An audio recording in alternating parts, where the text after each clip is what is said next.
was born in England on Florence 1189 and died in Stowe House, England on April 19, 1882.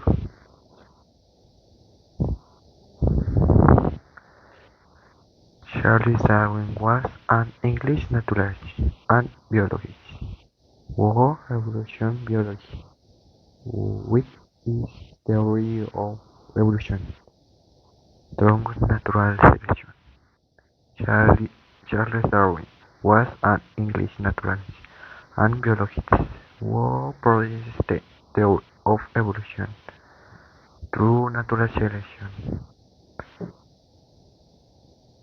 The theory of evolution was based on various in inheritance, natural selection, and experience.